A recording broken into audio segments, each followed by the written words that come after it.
మహనీయుడు దేవుడు, నీవు తప్ప మాకెవరున్నారయ్యా?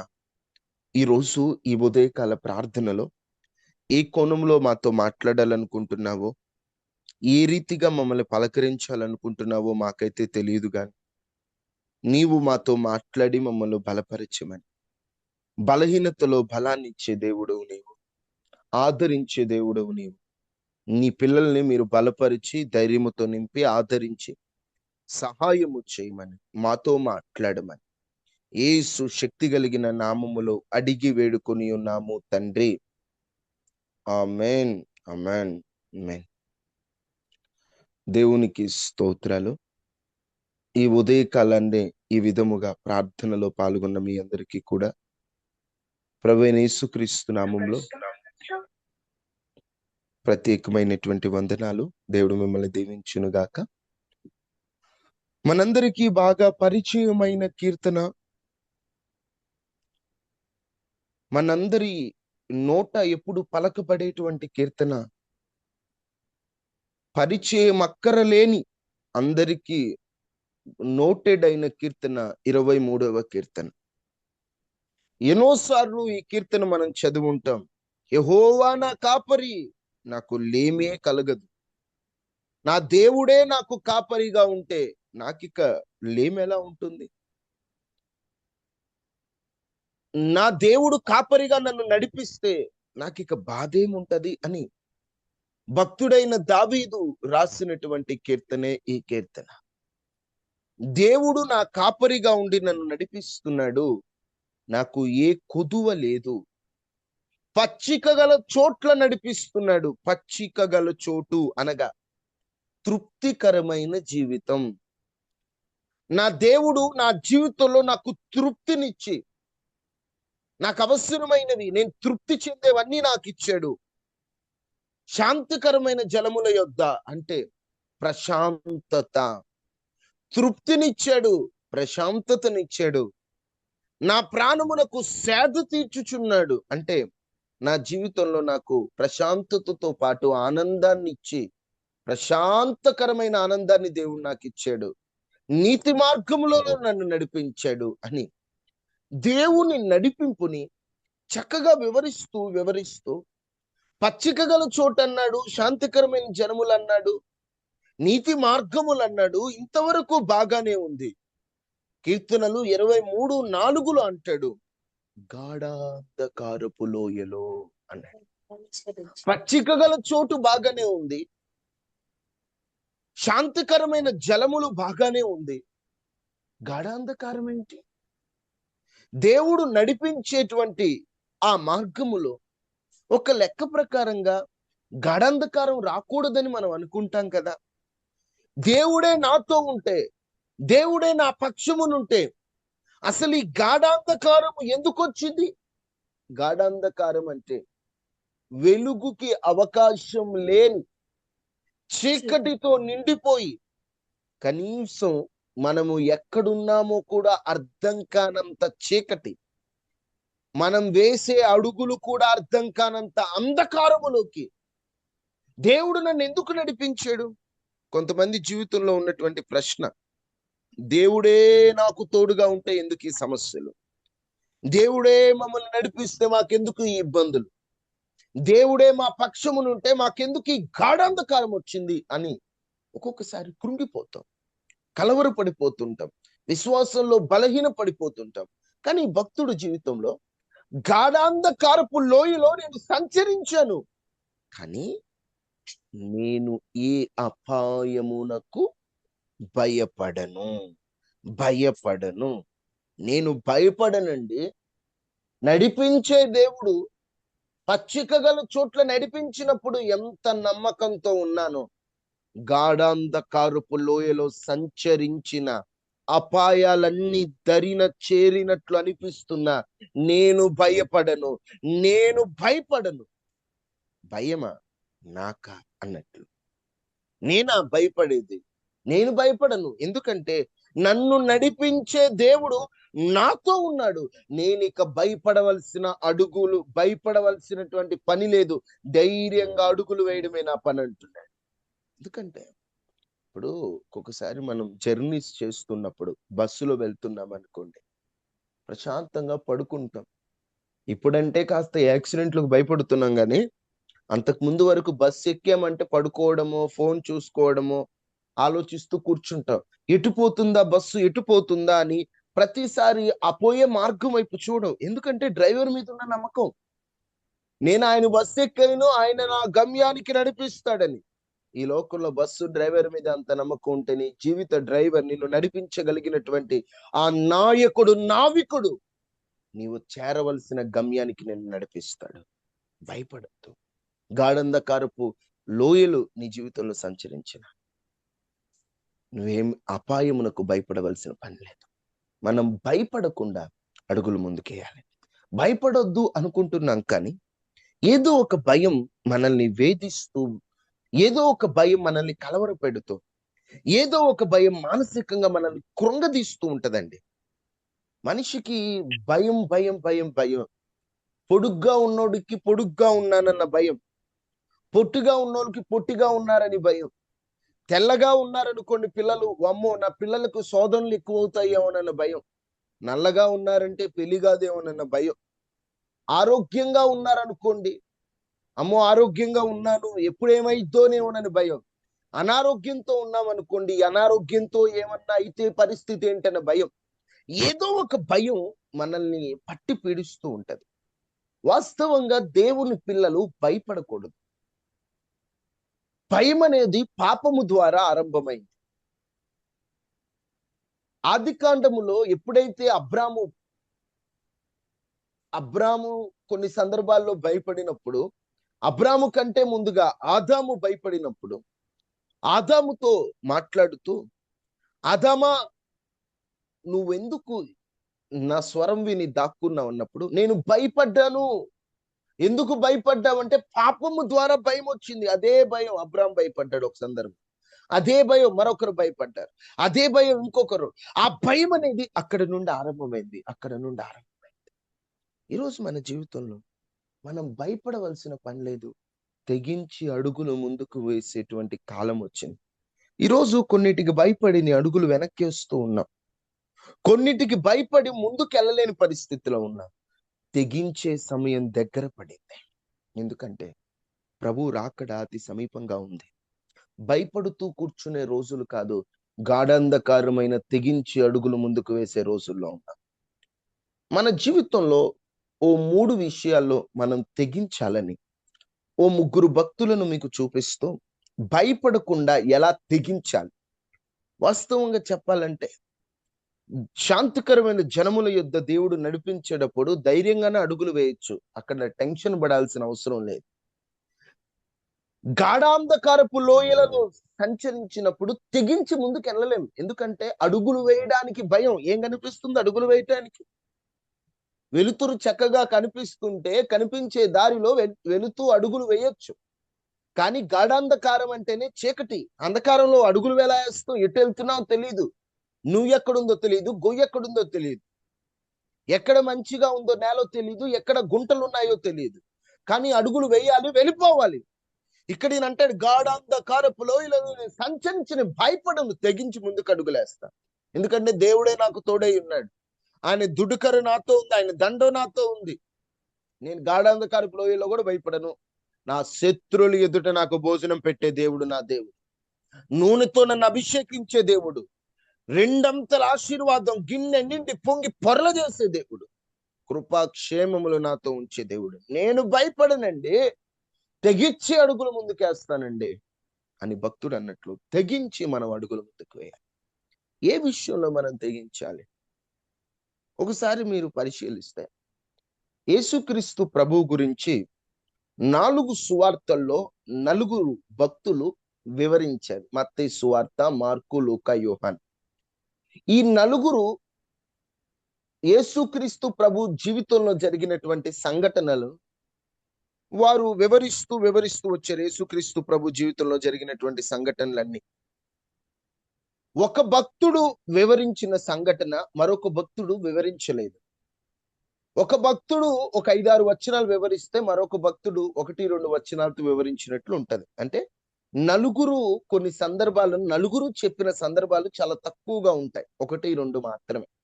వాటిలో ఒక సందర్భం అరిమతై యోసేపు గురించి. అరిమతై యోసేపు ఎవరయ్యా ఈ అరిమతై యోసేపు అంటే, యేసుక్రీస్తు ప్రభువారు చనిపోయినటువంటి సందర్భములో సకల మానవాళి పాపముల నిమిత్తం భూమి మీదకు వచ్చి నరమాతృనిగా జన్మించి సిలువలో మరణించినటువంటి సందర్భములో యేసుక్రీస్తు ప్రభువు చనిపోయే సందర్భంలో అక్కడ రాయబడినటువంటి మాట ఒకసారి మార్కు సువార్త నీకు చదివిస్తే అర్థమవుతుంది. మార్కు సువార్త 15 అధ్యాయం 43 వచనం.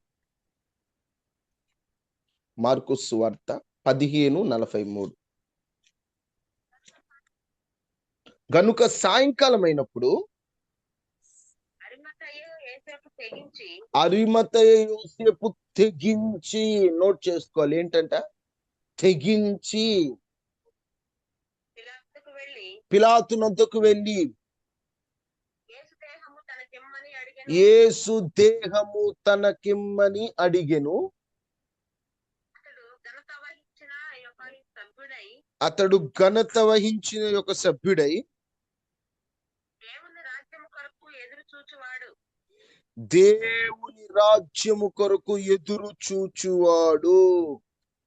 ఈ అరిమతై యోసేపు ఈయన ఏం చేస్తున్నాడంటే, యేసుక్రీస్తు ప్రభు వారు చనిపోయిన తర్వాత పిలాతు యుద్ధకు ధైర్యంగా తెగించి, యేసు కొరకు తెగించి, యేసయ్య శరీరం తనకి కావాలని తెగించి ముందుకు అడుగులు వేశాడు. తెగించి పిలాతు వద్దకు వెళ్ళాడు. యేసుక్రీస్తు ప్రభువుని మా రక్షకుడు లేదా ఆయన వెంట మేము ఉండేవాళ్ళమని చెప్పుకోవడానికే శిష్యులు భయపడ్డారు. ఒక యోహాను తప్ప ఏ శిష్యుడు కూడా ధైర్యంగా చెప్పల. ఎప్పుడు యేసు ప్రభు పక్కనున్నటువంటి పేతురు గారు కూడా ఆయన ఎవరో నాకు తెలియదన్న వేళవి. ఎందుకంటే యేసుక్రీస్తు ప్రభుని అనుసరించిన వారిని కూడా ఇబ్బంది పెడతారని భయం. యేసుక్రీస్తు ప్రభు వెంట ఉన్న వారిని కూడా చంపేస్తారేమోనన్న భయం.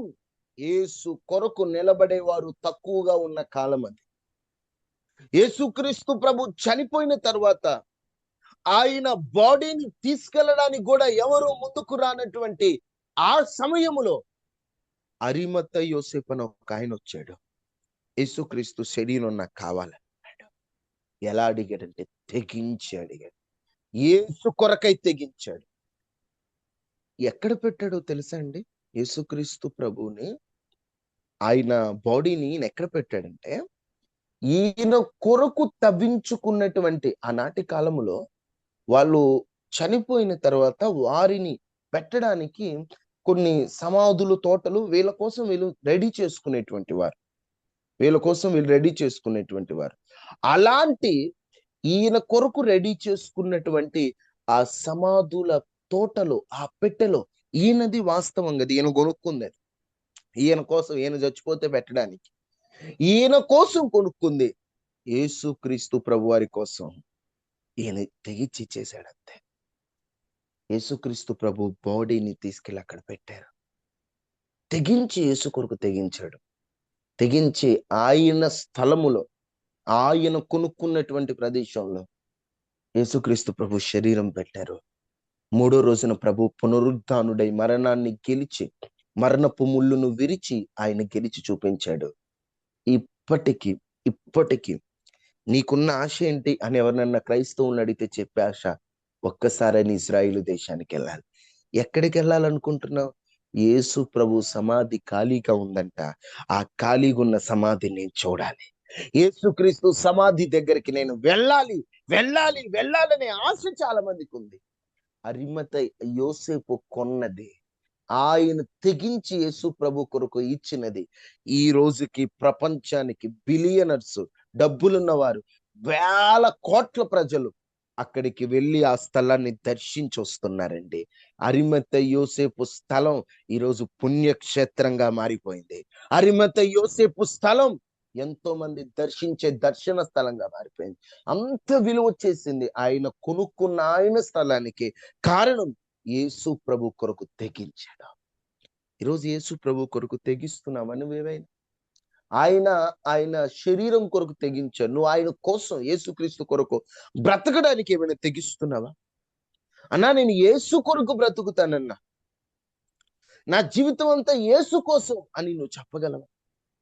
నేను నా భార్య కోసం, నేను నా పిల్లల కోసం, నేను నా తల్లిదండ్రుల కోసం, నేను నా కుటుంబం కోసం అంటున్నావు. మంచిదే, సంతోషమే. కానీ యేసు కొరకు బ్రతికేది ఎప్పుడు? నీ ఒంట్లో ఓపిక అంత అయిపోయాక, నీ శరీరంలో బలం తగ్గాక యేసు కొరకు ఎప్పుడు నిలబడతావు? ధైర్యంగా చెప్పగలవా? నేను యేసు కొరకు నిలబడతాను, నేను యేసు కొరకు వాడబడతాను, నేను యేసయ్య కోసం బ్రతుకుతానని చెప్పగలవా? ఒక యవనస్తుని పట్టుకొని ఎవరి కోసం బ్రతుకుతావు అంటే, నేను మా హీరో కోసం బ్రతుకుతానంటున్నాడు. కనిపించేదంతా యాక్షను, నాటకము.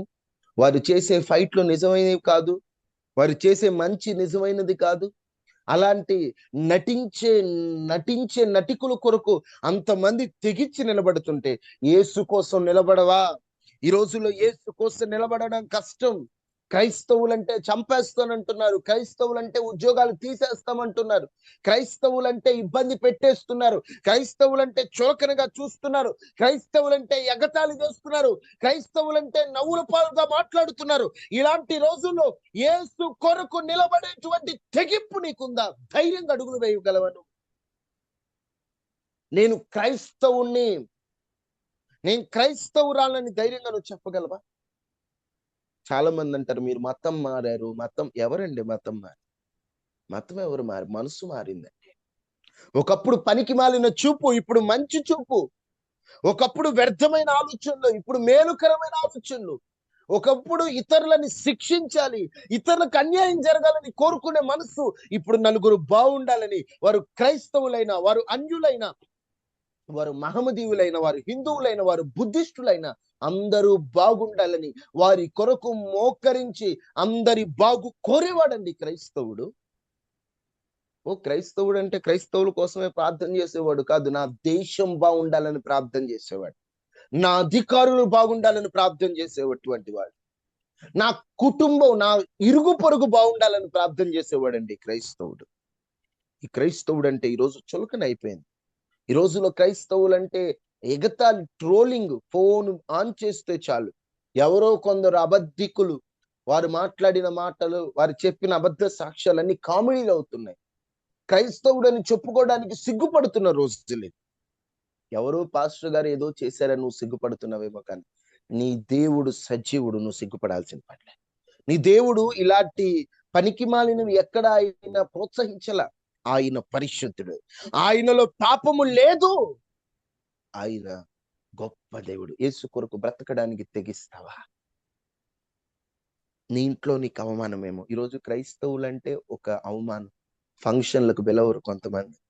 క్రైస్తవులంటే చాలు వెళ్ళిన దగ్గర నుంచి చులకన మాటలు మాట్లాడుతూ ఉంటారు. నువ్వు దేవుణ్ణి నమ్ముకున్నావు కదా, ఎందుకు మీకు ఇంకా ఉద్యోగాలు రాలేదు?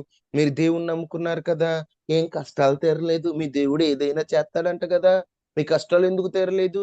అప్పులు ఎందుకు తీరలేదు? మీ ఆయన ఎందుకు మారలేదు? నీ పిల్లలు ఎందుకు మారలేదు? ఇది ఎందుకుంది, అది ఎందుకుంది అని ప్రశ్నిస్తున్న వేళల్లో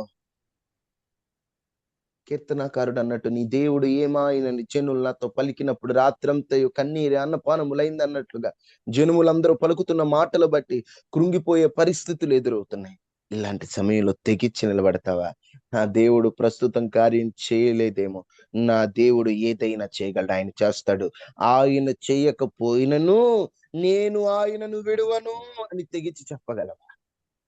ఎవరు చెప్పారు ఈ మాట? తెగిచ్చే బైబిల్లో ఎవరు చెప్పారు ఈ మాట? నా దేవుడు కార్యము చేసినా ఓకే, చెయ్యకపోయినా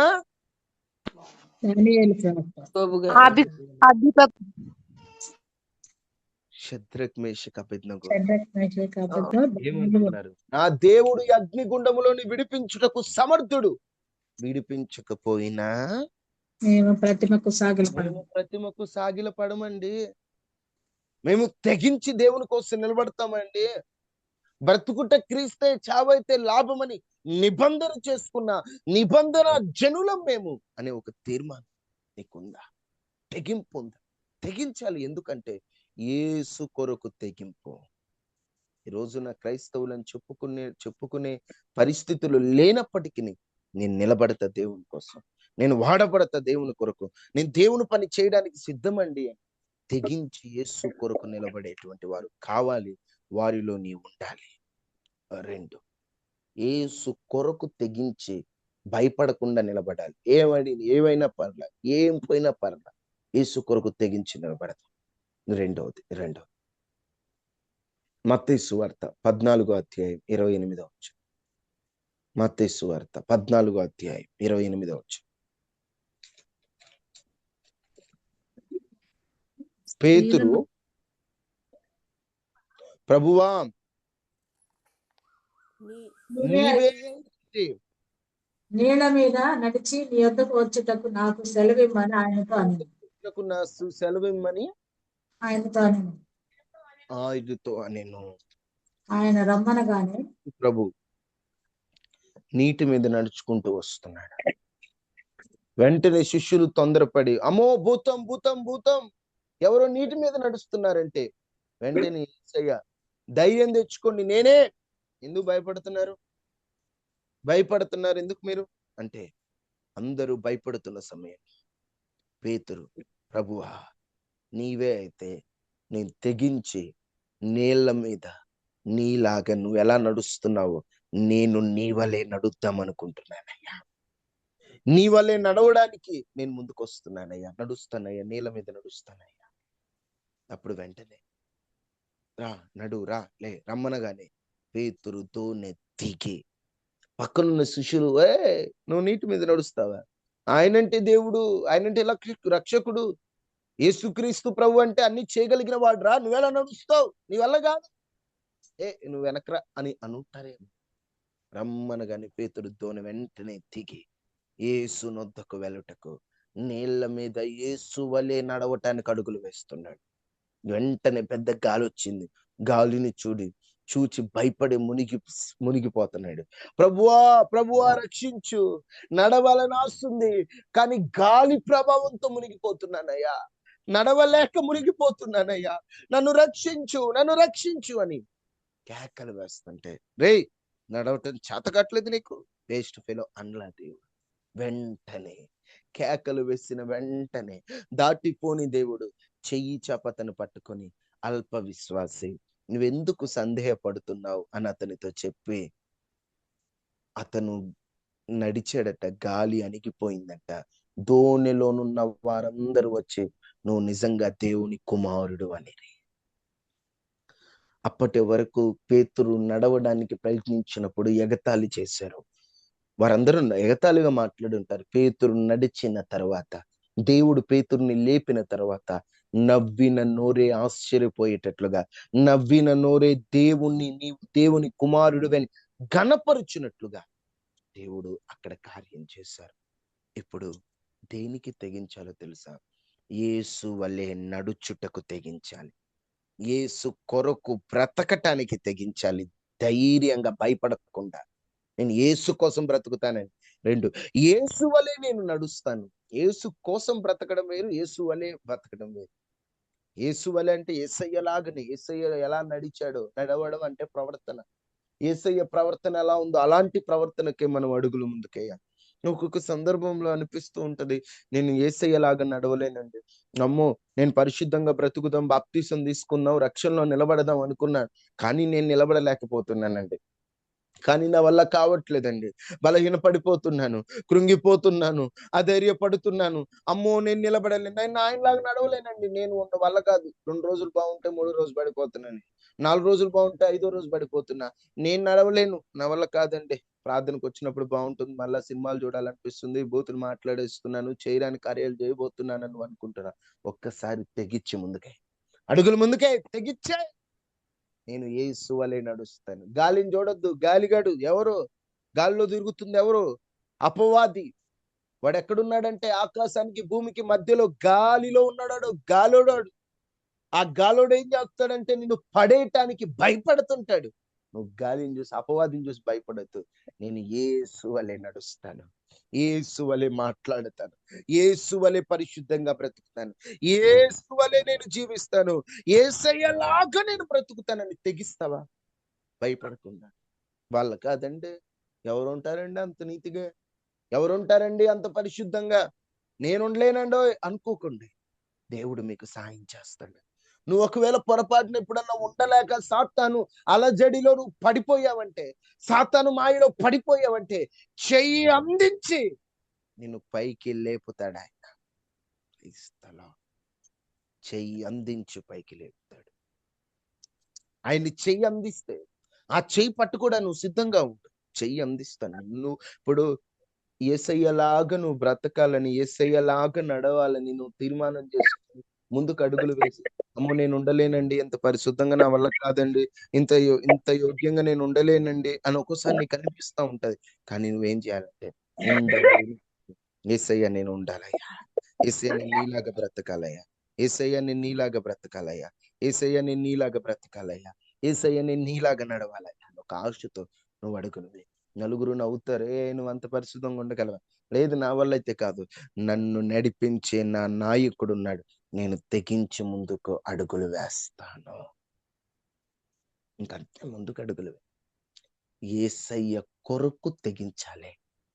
యేసయ్యను వలె నడుచుటకు తెగించాలి. ఈరోజు అలా తెగించే ఆ శక్తి నీకుందా? ఆ తెగింపు నీకుందా? యేసయ్య కొరకు బ్రతకడానికి నువ్వు తెగించి ముందుకు అడుగులు వేయి. గాఢంధకార పరిస్థితులు లాంటివి వచ్చిన యేసయ్య కొరకు నేను ఉంటాను, యేసయ్య వలె నేను ఉంటాను. 3, యేసయ్యతో ఉండటానికి తెగించాలి. ఏ సందర్భమైనా, ఎలాంటి పరిస్థితులైనా యేసయ్యతో ఉండాలి. ఎవరితోడు ఎన్నాళ్ళంటే, భర్తతోడు ఎన్నాళ్ళు ఆయనకు ప్రాణం ఉన్నన్నాళ్ళు, భార్యతోడు ఎన్నన్నాళ్ళు ఆమెకు ఓపిక ఉన్నన్నాళ్ళు, పిల్లలతోడు ఎన్నాళ్ళు వాళ్ళ భాగస్వాములు రానంత వరకు, స్నేహితులతోడు ఎన్నాళ్ళు చేతిలో డబ్బు ఉన్నన్నాళ్ళు. ఎవరితోడు ఎన్నాళ్ళండి? ఎవరుంటారు చెప్పండి? కానీ యేసయ్యతో ఉంటాను తెగిస్తావా? యేసయ్యతో ఉండేది ఏంటంటే ఉంటాను. కానీ యేసయ్య నీ తోడుగా ఉంటే నువ్వు ప్రేమించిన వారు నీకు దూరం అయిపోతారేమో. యేసయ్య నీకు తోడుగా ఉంటే నీ జీవితంలో ఎవరు నీకు నష్టాన్ని కలిగిస్తారో వారందరూ దూరం అయిపోతుంటారు. యేసయ్యతో ఉంటే అందరూ మనతో ఉండకపోవచ్చండి. అయినా తెగిస్తావా? యేసయ్యా నాకెవరున్నా లేకపోయినా నువ్వు ఉంటే చాలయ్యా. అయ్యా నేను అందరినీ ప్రేమించానయ్యా, అందరినీ నా వారు అనుకున్నానయ్యా, అందరి కోసం అన్నీ చేశానయ్యా. కానీ ఇప్పటికి చివరికి వాళ్ళే నా మీద నేరాలు వేశారయ్యా, వారే నన్ను తప్పుపట్టారయ్యా, వారే నన్ను దూషించారయ్యా, నా గురించి ఆలోచించకుండా నన్ను అనాథగా వదిలేశారయ్యా. కానీ నువ్వు నాతో ఉన్నావు యేసయ్యా, నీతో ఉండటానికి నేను తెగిస్తున్నానయ్యా. ఎవరున్నా లేకపోయినా పర్లేదు, నాకు నువ్వు, నీకు నేను, మనం కలిసి ఇలా ఉందాం యేసయ్యా. నాకు నువ్వే తోడయ్యా. నా కొన్నాళ్ళేనయ్యా, నాకెవరి తోడైనా కొన్నాళ్ళేనయ్యా, ఈ లోకంలో కొన్నాళ్ళేనయ్యా ఎవరికి తోడు. నాతో నువ్వు ఉండయ్యా. నీతో నేను ఉంటానయ్యా. దేవునితో ఉంటే పాపానికి దూరంగా ఉండాలి, ఉంటానయ్యా. నీతో నేను ఉండటానికి నా ఇష్టాలను చంపుకుంటానయ్యా. నీతో నేను ఉండటానికి నా కోరికలు చంపుకుంటానయ్యా. నీతో నేను ఉండటానికి నా ఆశలు చంపుకుంటాను. నాకున్న ఆలోచనలన్నీ మార్చుకుంటాను. నీతో ఉండటానికి నేను తెగిస్తానయ్యా. నీతో ఉండటానికి నేను తెగిస్తున్నానని యేసయ్యతో ఉండటానికి తెగిస్తావా? యేసయ్యతో ఉండటానికి తెగించి అడుగులు వేస్తావా? 3 రకాల తెగింపు ఈరోజు నీకుందా? భయపడకుండా నేను భయపడను అని ముందుకు అడుగులు వేశాను. ఏవేంటి ఆ తెగింపు? 1 చెప్పాలి అందరూ స్వరం ఎత్తి. ఎందుకొరకు తెగించాలి మనం భయపడకుండా? భయపడకుండా ఉండడానికి తెగించాలి. మొదట దేనికోసం తెగించు? ఆయన ఆయన యేసయ్య కొరకు కొరకు ఏదైనా తెగింపు అని చెప్పండి. చేయడానికి యేసయ్య కొరకు తెగింపు. యేసయ్య కొరకు తెగింపు. చెప్పండి నాతో పాటు. యేసయ్య యేసయ్య కొరకు కొరకు తెగింపు. యేసయ్య కొరకు, యేసయ్య కొరకు తెగిద్దాం యేసయ్య అంతే. కొరకు తెగింపు. ఉన్నా లేకపోయినా ఏం జరిగినా యేసయ్య కోసం బ్రతుకుదాం. 2 యేసు వలె ఆయనతో నడవడానికి నడవడానికి వలె తెగించాలి. నడవటానికి తెగింపు. యేసయ్య లాగా బ్రతకాలి. యేసయ్య ఎన్ని సంవత్సరాలు ఎంత కూల్గా ఉన్నాడు, ఎంత ప్రశాంతంగా ఉన్నాడు, అలాంటి ప్రశాంతత కోసం యేసయ్య వల్లే బ్రతకడానికి తెగించాలి. 3 యేసయ్య వలె ఉండడానికి. యేసయ్యతో ఉండటానికి తెగించాలి. ఈరోజు ఆ తెగింపు నీకుందా? ప్రార్థన చేసుకుందామా? అయ్యా, నేను తెగించి ముందుకు అడుగేసేస్తున్నాను. అయ్యా, నాకైతే బలం లేదు, నేనైతే బలహీనుడిని. నాకైతే శక్తి లేదు, నేనైతే బలహీనుడిని. నాలో అయితే బలం సరిపడి ఈరోజు తెగిస్తున్నానయ్యా, నాకు ధైర్యాన్ని ఇవ్వవా? తెగించడానికి నాలో బలం సరిపోవట్లేదయ్యా, తెగింపుకై నాలో ధైర్యం సరిపోవట్లేదయ్యా. ఇంకెన్నాళ్ళు ఈ లోకం కొరకు బ్రతుకుతాను? నీ కోసం బ్రతకడానికి తెగిస్తున్నానయ్యా. ఇంకెన్నాళ్ళు ఈ లోకం వల్లే నడుస్తాను, ఇక నీలాగా నడవటానికి నేను తెగిస్తానయ్యా. ఇంకెన్నాళ్ళు లోకంతో స్నేహం, నీతో ఉండటానికి తెగిస్తాను. ఏమైనా పర్లేదు, నాకు నువ్వు కావాలి యేసయ్యా. నీ కోసం బ్రతకాలనుకుంటున్నాను, తెగించి అడుగులు ముందుకేస్తున్నాను. ఈ పాపంతో నష్టపోయాను, ఈ పాపంలో ఇబ్బంది పడ్డాను, ఈ పాపంలో సఫర్ అయిపోయానయ్యా. ఎంత కృంగిపోవాలంత కృంగిపోయాం. వద్దయ్యా, మాకు ఈ పాపంతో వద్దయ్యా, నీతో బ్రతకడానికి తెగిస్తున్నామయ్యా. శరీరం కొరకు ఎలాగైతే ఆనాడు అరిమతె యోసేపు తెగించి ముందుకు అడుగులు వేస్తే తన జీవితమే మారిపోయిందయ్యా. ఈరోజు మా జీవితం మారిపోవాలి, మేము తెగించి అడుగులు ముందుకు వేయాలయ్యా. మహాపరిశుద్ధుడా, మహోన్నతుడా, దయగలిగిన దేవ, కృపాసత్య సంపన్నుడా, ఈరోజు మాతో మాట్లాడిన వాక్యాన్ని బట్టి వందన. మాకు ధైర్యాన్ని ఇవ్వండి, బలాన్ని ఇవ్వండి. తెగించలేకపోతున్నాం, ప్రతిదానికి భయపడిపోతున్నాం. మాలో తెగింపును మీరు అనుగ్రహించండి. మా హృదయమును ధైర్యముతో నింపి మీరు మమ్మల్ని బలపరచండి. ఎవరైతే ఉదయకాల ప్రార్థనలో కానీ యూట్యూబ్ ద్వారా ఈ వర్తమానాన్ని కానీ ఎవరైతే ఆలకిస్తున్నారో వారికి మీరు ధైర్యాన్ని, తెగింపును మీరు అనుగ్రహించండి. విత్తబడిన వాక్యాన్ని నీరు కట్టి ఫలింపు చేయండి. బలహీనతలో బలాన్ని ఇవ్వండి అయ్యా. తండ్రి, కృంగిపోయిన పరిస్థితుల్లో లేవనెత్తండి. అనారోగ్యంతో ఉన్న వారికి స్వస్థత ఇవ్వండి. ఆర్థిక సమస్యల నుంచి విడిపించండి. నీ బిడ్డలకు మీరు తోడుగా ఉండండి, ధైర్యాన్ని ఇవ్వండి. ఎవరెవరు ఏ సమస్యతో పాల్గొన్నారో, ఎవరెవరు ఏ ఇబ్బందుల్లో పాల్గొన్నారో, ఎవరెవరు ఏ కన్నీటి పరిస్థితుల్లో ఉన్నారో వారి పరిస్థితిని మీరు తీర్చి, వారి సమస్యలు తీర్చి, ఇబ్బందులు తొలగించమని ప్రతి ఒక్కరి చుట్టూ కంచివేయండి. ప్రమాదాలు, వైరస్లు, రోగాల నుంచి విడిపించమని క్షేమాన్ని ఇవ్వండి. మీ కాపుదలను అనుగ్రహించండి. మీరు నీ పిల్లల పక్షా నుండి సహాయం చేయండి. యేసు నామములో అడిగి వేడుకొని ఉన్నాము తండ్రి, ఆమేన్, ఆమేన్, ఆమేన్. తండ్రి దేవుని ప్రేమ, కుమారుడైన యేసుక్రీస్తు వారి కృప, పరిశుద్ధాత్మ నిన్న సహవాసం మనకి మన కుటుంబానికి ఎల్లప్పుడూ ప్రభు కృపతోడైండును గాక. ఆమేన్. వందనాలు. వందనాలమ్మా, వందనాలమ్మా. అందరికీ అందరికీ వందనాలు.